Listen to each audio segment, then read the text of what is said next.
A long time ago, I made a decision that would change the course of my life. Or at least it would give me a new hobby.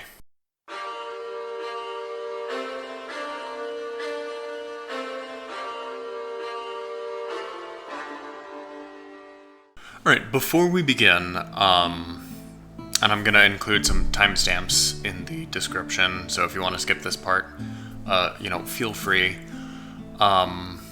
But I'm going to be putting a GoFundMe in the description for a friend of mine. If I time this right and edit this in time and get it uploaded, this video should go out just before my birthday. And what I decided to do is to help raise money for a friend of mine to be able to get a medically necessary breast reduction. It would change her quality of life forever. It would, enable her to live without pain and to get, to live life as she deserves to live. So I'm going to go ahead and put that in the description. If you want to, please share it around. I'm not going to ask, specifically that you donate, but at least share it, please, for me. Back to where we were. Alright, so I've been thinking about how I got started making mead. A lot of people have been asking me a lot of really good questions about getting started, especially given space or budgetary constraints, and that perfectly describes when I first started making mead. What we're going to do is go through each of the decisions that I made for my very first mead, and I'm going to talk about what decisions I would make with the knowledge that I have now. And in a follow-up video, I will make the mead with the recommended changes for, those space and budgetary constraints. It should be a lot of fun. And I haven't brewed mead like this in a very, very long time. So it'll be exciting to see how that goes. So it all started when I found a guide online for making mead on the cheap. Technically, it started with me not being able to find mead and having to resort to making it, but that was a different time back then. Now I can find mead fairly readily if I want some commercial stuff. But I found a guide online talking about how to make mead super cheap, which I was deep into college, and that appealed pretty greatly to me. And so I'll go through talking about what they recommended and what I would keep, what I would change, and why, most importantly. So first things first, they recommended these gallons of water. I don't remember if they specified distilled, deionized, reverse osmosis, or spring water or something like that. I would shoot for spring water or municipal water as long as you know that it's been treated for any possible infection. That's really the key point, but you do also want some of that minerality. You can get distilled and add minerals to it later, but that's not really very budget friendly, is it? Now, not only is this our source of water, but this is also what we're going to be fermenting this mead in. And I haven't done this in ages. I went ahead and looked for one with a screw-on lid, because we're going to be shaking it to get the mead, to get the honey incorporated into solution. So I do recommend, if you do this, to find one with a screw-on lid. If not, you're going to be holding it very tight and praying. That guide also recommended you using a balloon for an airlock. And obviously, they recommend putting a hole in the balloon, maybe two, with a needle, And in theory, as the balloon deflates after fermentation, the holes should more or less close by the latex coming together. So I certainly kept the balloons on when I first started making mead into secondary, and I moved them into, from one jug to another. I did keep the balloons on. I have not run into any contamination from that. But, little asterisk there for if you move it into secondary, you might not want to use the balloon airlocks. It does sort of rely on positive pressure to work, but the holes do, they do contract as the balloon does. So your mileage may vary on that. As for the honey, it recommended either wildflower or clover. I honestly don't remember what I used back then. I think I did 2 meads, one with wildflower, one with clover. I don't remember which was which. Today I could only really find clover in the cheap honey section that is definitely still actually honey and not just flavored corn syrup. Now, this guide did specifically recommend some adjuncts. Now, going back, if I were to start making mead without any prior knowledge, again, except maybe the knowledge of what to look for, I might start with a traditional mead with no additives whatsoever. We'll get to that in a sec. Just with honey, yeast, water as the ingredient components.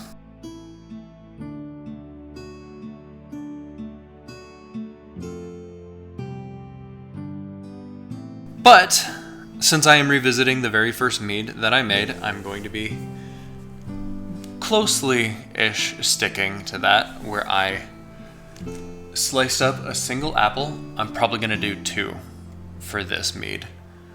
I didn't crush it or juice it or anything. I wanted the apple flavor to be there, but I wanted it to accent the honey flavor and the alcohol. And also, the guide recommended just chopping it up and putting it in. But it made sense to me that it would just accent the flavors. But I think I could get away with 2 apples these days. And then I added some spices. Cinnamon, star anise, and star anise, however you pronounce it, and allspice. And you know what, I'm gonna stick with that for this. It does make a lovely balanced mead. Or at least my memory tells me it does. We'll find out together. The guide did specifically say that you could use anywhere from 2.5 pounds to 3.8. It was very specific about that. Pounds of honey. 3.8 pounds would be a lot of honey for a single gallon of mead. I've never used that much in a gallon of mead. I don't think I ever will. And in a later video, I will talk about the relationship between the amount of honey that you add per gallon of must and the starting gravity. But for now, we'll stick with what I did back then, which was about 3 pounds. I eyeballed it back then. One thing I'm definitely going to deviate from is that old recipe called for baker's yeast. It'll work. It will turn these sugars into alcohol. It will do a fine job of it. It will be okay. It won't be amazing. It won't be awful. It will be mead. But it is, especially if you can find a homebrew store near you, or you find a place with free shipping, it is not that much more money to just go ahead and get brewer's yeast. And I think that, and making sure you get actual honey, are the two places you don't want to skimp out on.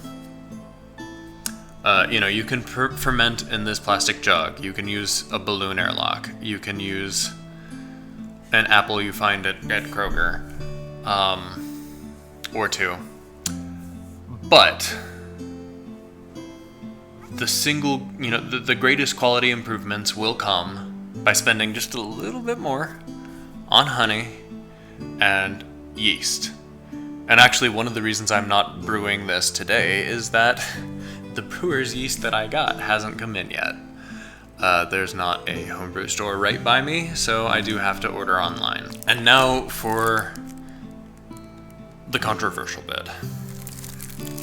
The keen-eyed among you might have seen these raisins and have thought, aha, he's going to talk about using raisins as nutrients. And the guide that I was following back then did, in fact, say that you should use 25 raisins per gallon as yeast nutrient. Didn't mention chopping them up, anything. Just chuck in a handful of raisins and you're golden. It turns out that there's not enough available nitrogen for the yeast in those raisins. Certainly not in 25, but definitely not in raisins in any usable capacity. You would have to stuff this pretty full of raisins before it, makes up the nitrogen deficit that the yeast craves. So another place that you do want to spend some money in is actual yeast nutrient. What yeast nutrient you get? Fermate O, Fermate K, yeast hulls, diammonium phosphate. Whatever you get will be fine. Word of warning, if you find some old instructions, they may suggest food-grade urea. It'll work just fine, but you do have to make sure that the yeast will use all of it. Otherwise, it will smell like pee when you're done. I heard that one from a friend, not from personal experience. Though I have, in a pinch, used food-grade urea, I did make sure the yeast used all of it. I kind of under-nutriented that batch. Worked great. Just, word of warning. A bit of caution. But, all of that being said, I'm still going to include raisins. But not for the reasons that you think. I'm well aware that they're not going to do diddly for nutrition for the yeast. Fine with that. I do find that the inclusion of raisins, because I did this for many meads as I was learning how to make mead, the inclusion of raisins does produce a lovely mouthfeel. They do provide some flavor, and I think they will go great with everything I've got going on, and will add some body to this mead when it's all done. Sometimes, especially with some vigorous fermenting yeasts, your mead can come out a little hollow. So adding a little bit of body, a little bit of mouthfeel to the party in the form of raisins, perfectly fine. Just don't expect them to feed your yeast. I don't have it on the table, but when I first started out, I used a solution of, I think it was 2 parts water and 1 part distilled white vinegar as my sanitizing. I won't be doing that this round, just because I have Star San and SaniClean available. They're not expensive. You can get them pretty cheaply. And when I do siphon this mead off of the dead yeast, I'm going to use my I'm going to use my cane siphon, my auto siphon, to do this. Even though back then I just used a tube, and I siphoned it by adding positive pressure into the side that the tube was on. I covered it and squeezed a little bit so that it would go up the tube. You know, if it looks stupid but works, it ain't stupid. But, I mean, I already have it. It's kind of a creature comfort. And I'm going to rack it in a secondary into one of the actual fermenters that you've been seeing on the channel. Because I do want to taste how this comes out, starting with this in primary. And it's just easier for me to work with it once it gets into that. That's the only reason I'm doing that. Otherwise, I would rack it into another jug. Which begs the question, why do I have 2 jugs up here if I'm going to do that? Well, I got to get the honey in here, and it's easier to pour out more of this than I need to. Get the honey in there, get it dissolved, and fill it up with this one. It's a very practical solution, and for 50 cents to $1 extra, it's not that much more costly. I will, of course, go over all of this again when that yeast comes in and I actually make it on the channel.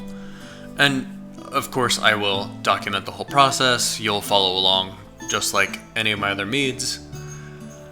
Maybe with a bit more content in between, because that's been pretty heavily requested in the comments. I do read those comments, I do listen to those comments, and I love interacting with you guys in those comments. So, if you like this video, remember to subscribe to the channel, hit that like button, hit the notification bell, do everything the algorithm gods are reputed to like. I don't know if it works. Nobody seems to. The algorithm gods be fickle, and it changes all the time.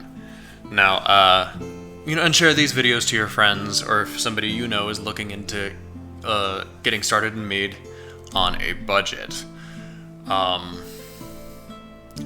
I've been Burley Mullins, and this has been Method to the Meadness.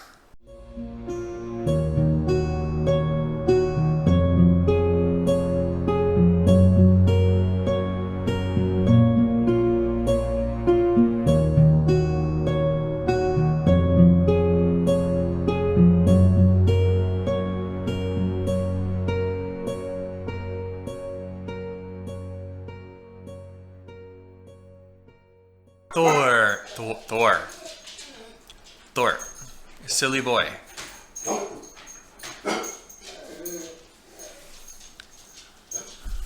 Well, there's our interrupting Thor segment.